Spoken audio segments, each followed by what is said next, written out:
Donc, on continue. Donc, on commence par, bien sûr, les réactions d'usage. Donc, les réactions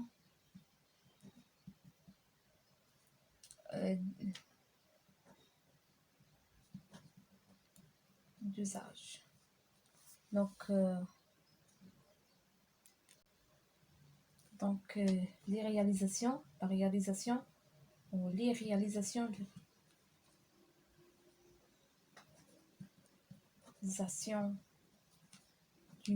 d'usage. Donc, on commence par c'est number 2.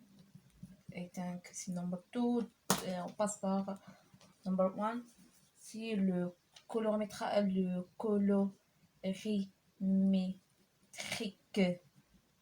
Donc, on commence par la réaction ou bien dosage acido-basique. Donc, on a fait déjà cette réaction. Donc, entre, par exemple, l'acide chlorhydrique et l'acide chlorhydrique, c'est la formule ionique, c'est H3 au plus, c'est pas H plus, c'est H3 au plus, aqueux, Cl-. De concentre, donc, hydroxyde de sodium, la sode, hydroxyde de sodium. Donc, Na plus, HO moins. Donc, bien sûr, aqueux. C'est tout hydraté. Ce sont des solutions aqueuses. Donc, bien sûr, la réaction s'est faite entre ici de concentration. Par exemple, VB, parce que c'est la base, VB 0,1 ou bien 10 à la puissance moins 2, whatever. Donc, si là, bien sûr, ici, si là, c'est la suite, puisque on connaît sa concentration, donc c'est la solution T30. La solution T30. Donc, pourquoi? Parce qu'on connaît sa concentration. C'est simple. Donc, on va remplir la burette par sa solution, c'est par la sode jusqu'à 0, parce qu'il y a ici le 0. Donc, on va remplir jusqu'à 0. Donc, bien sûr, donc si là, bien sûr, puisque c'est là, c'est la solution T30, donc on ne connaît pas, c'est la solution T3, mais on connaît sa volume. Par exemple, sa volume, c'est 10 millilitres. Donc, c'est là, c'est la solution T30, T3. La solution T3. C'est la solution T3. Donc, on va remplir le bécher par la solution de hydroxyde, de l'acide de chlorhydrique. Ok? Donc, et on fait bien sûr, puisque c'est les deux solutions, ce sont des solutions incolorées, donc on va utiliser l'indicateur coloré. Par exemple, on va utiliser pour la réaction acido-basique. C'est pas toutes les réactions, surtout pour la réaction entre l'acide chlorhydrique et l'acide et la base, la sode, le hydroxyde de sodium. Donc, on utilise le BBT. On va voir l'année prochaine chaque réaction acido-basique, comment on détermine par précise l'indicateur coloré pour chaque réaction acido-basique. Donc, le BBT. Donc, on va utiliser le BBT. Le bleu de bromothymol. Donc, c'est ça l'indicateur coloré qu'on va utiliser pour cette réaction. Indicateur coloré. Ok. Donc, bien sûr, cet indicateur, c'est qu'il goûte dans quoi? Dans le bécher. Parce que c'est le bécher, c'est le milieu. On dit le milieu réaction. Le milieu réaction.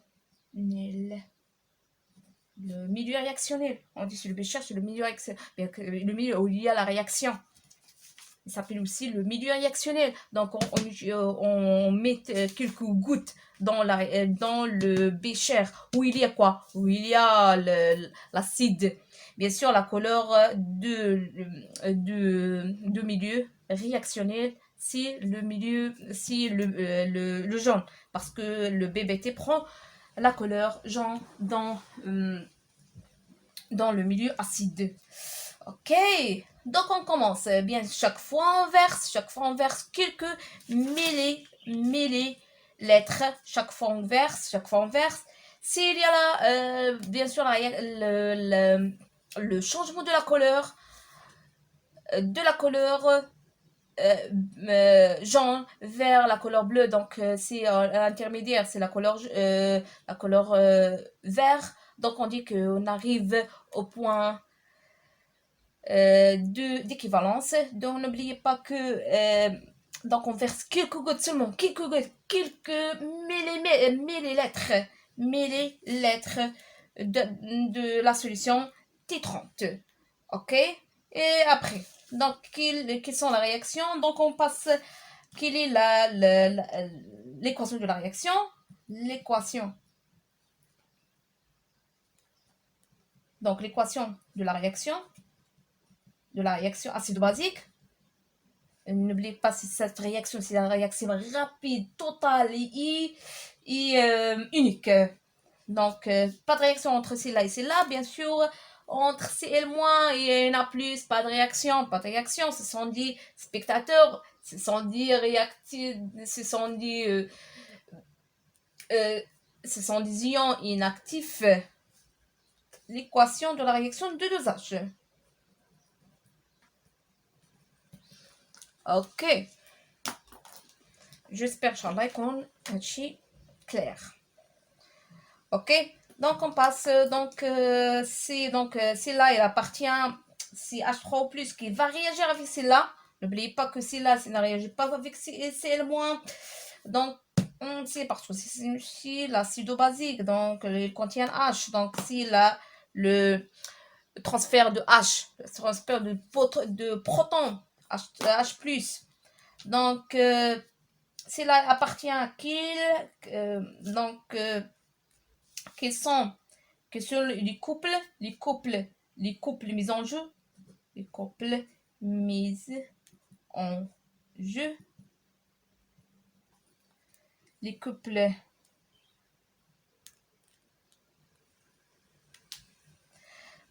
sont bien sûr le H3O+, c'est la base, c'est l'acide, et appartient à cette couple, et c'est l'acide, c'est la base, et appartient au couple de l'eau. Donc, tous les deux appartiennent au couple d'eau.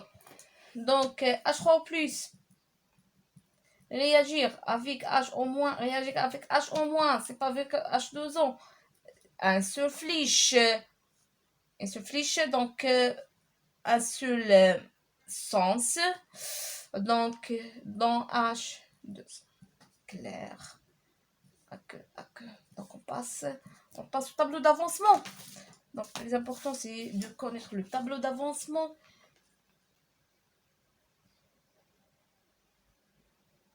Donc, on va tracer le tableau d'avancement.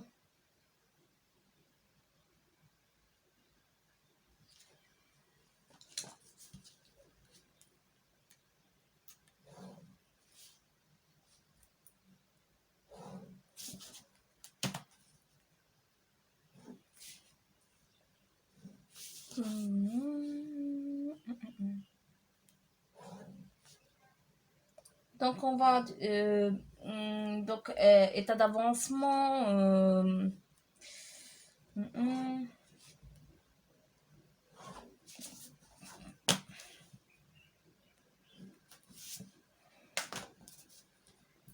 Équation de dosage. C'est quoi? C'est là. C'est l'équation de dosage. Donc, H3O+. H3 au plus H au moins dans H2O. Et on n'oublie pas qu'on a dans les solutions aqueuses. Donc, c'est-à-dire là, là c'est en XI. Ok. J'espère que c'est bien clair.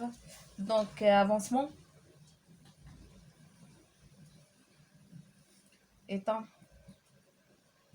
Donc, état initial. Donc, on continue. Donc, après l'équivalence,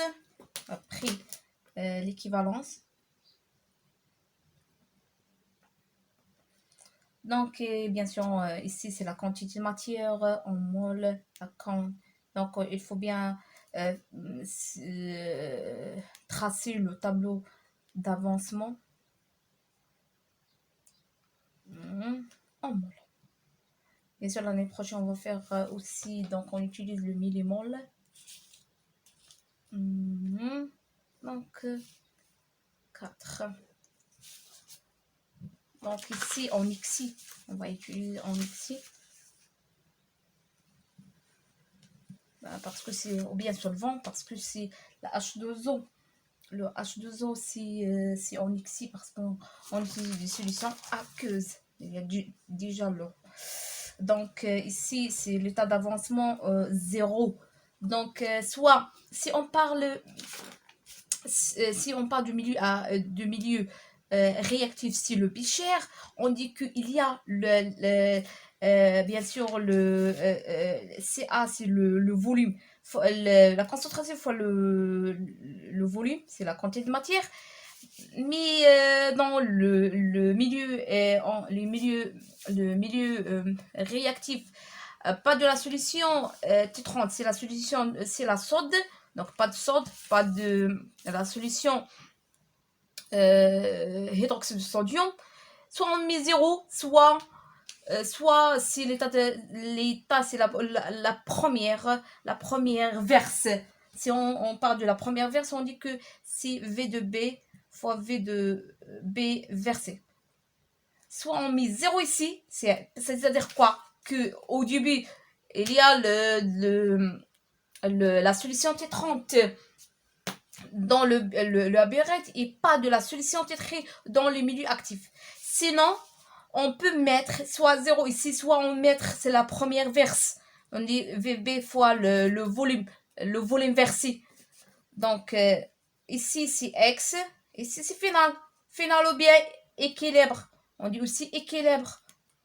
C'est pas équilibre, c'est pardon, c'est équivalence. C'est pas équilibre. On va voir l'année prochaine équilibre. Non, c'est pas ça, c'est équivalence. Donc, équivalence. Donc, CA, bien sûr, fois VA moins X. VB fois VB versé. Parce qu'on va verser c'est là.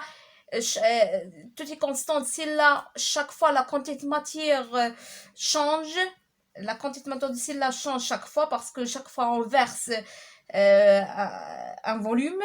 Donc, à un certain temps, à l'état d'équilibre, bien sûr, ici on dit équilibre, je dis toujours équilibre, équivalence. Donc, au point d'équivalence, VB versé moins équivalence. Donc, après, bien sûr, après l'équivalence, bien sûr, c'est là et limitant. 0.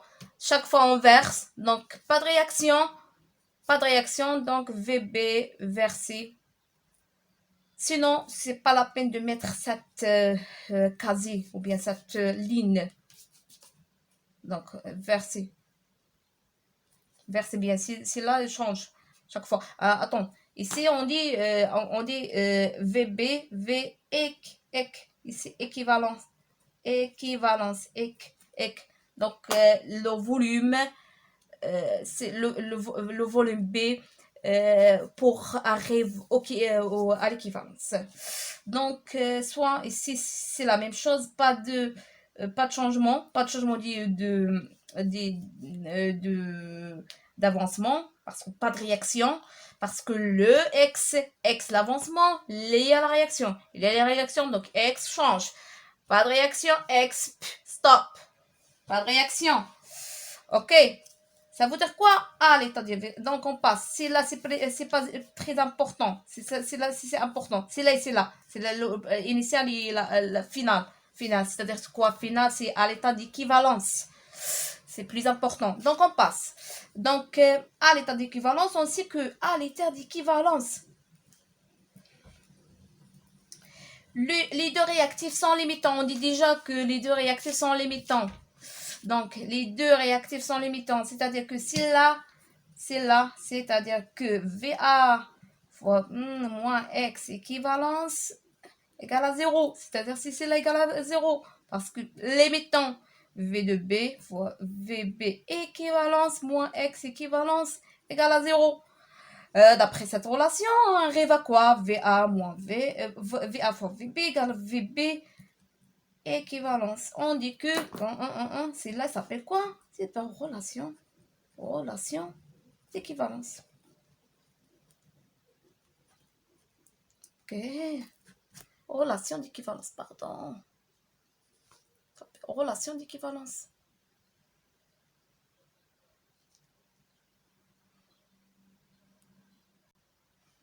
Ça s'appelle comment? Ça s'appelle relation d'équivalence. Donc, à partir de là, donc on connaît. Ok. D'après, parce qu'on va verser chaque fois le volume, donc s'il y a le changement de la couleur de BBT, donc si il change de bleu en de jaune en bleu, donc c'est pas en bleu, c'est à l'intermédiaire en vert. Ok, c'est l'intermédiaire, elle va devenir la solution, le milieu réactif, il va devenir bleu. Donc, si seulement l'entrée, c'est l'intermédiaire, donc c'est devenu vert. Donc, on dit que on arrive au point d'équivalence. Donc, on va aller parce qu'on va commencer par 0. Donc, c'est à partir de la burette, on connaît le volume qu'on a versé pour arriver au point d'équivalence. Donc, à partir de l'expérience, on va déterminer donc V de B équivalence. C'est à partir de l'expérience. Donc, on va déterminer le volume à partir de l'expérience. Et après, par exemple, si on verse, donc on arrive à trouver, par exemple, V de B égale à V de B équivalence égale à 10,5 millilitres. Sinon, à partir de l'expérience, on va déterminer le volume. Donc, c'est à partir du volume, c'est à partir de l'expérience. Donc, c'est pas à partir de la calcul. Donc, c'est parce qu'on va verser chaque fois. Si on arrive au point d'équivalence, on dit que on va lire à partir de la burette le volume qu'on a versé pour arriver au point d'équivalence. Par exemple, on a trouvé qu'on a versé 10,5 millilitres, donc pour arriver au point d'équivalence. Donc, à partir de à partir de la relation d'équivalence, on va calculer la concentration. Donc, la concentration 1 égale à quoi? Égale VB fois VA. Équivalence divisé par le volume. Ok? Donc, on va faire l'application numérique. Et donc, ça y est, on a trouvé la concentration. Maintenant, on passe. Donc, c'est comme ça, c'est simple. Si tu te. Donc, on passe. C'est des choses simples. Donc, seulement, il faut connaître le protocole expérimental. Il sert à tracer le tableau. Et quels sont les réactifs et les produits. Donc, ça y est, c'est simple, c'est simple. Donc, on va faire la même chose pour l'acide basique. Donc, B, on va. Donc, c'est pas l'acide basique, c'est l'oxydoréduction. Donc, on passe à la réaction oxydoréduction. Yes, clair. Par exemple, on parle donc toujours il faut choisir en précise. Par exemple, si on a une solution titrée, donc on va choisir avec précise la solution titrante. À condition que la réaction doit être rapide, unique et totale. Sinon, parce qu'il y a des réactions oxydoréduction et acido-basique qui sont lentes. Ces réactions lentes. Donc, on va voir l'année prochaine les réactions lentes. Donc, il faut choisir avec précise la solution titrante qu'on va pour titrer la solution inconnue. Donc, pour les solutions pour la réaction pour la réaction donc on va utiliser deux solutions.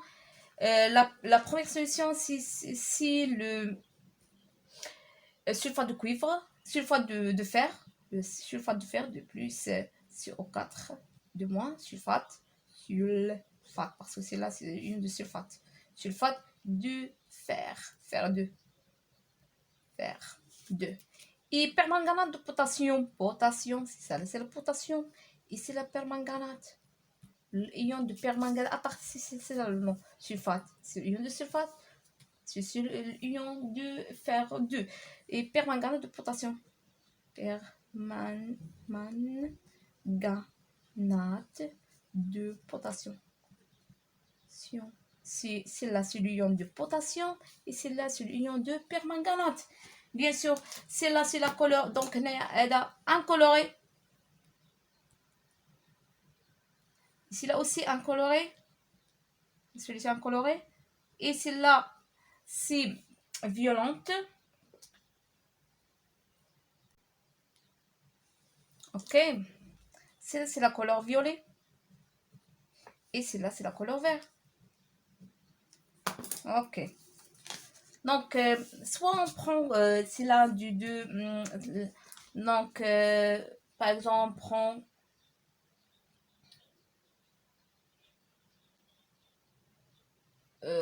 on va prendre que si la solution inconnue.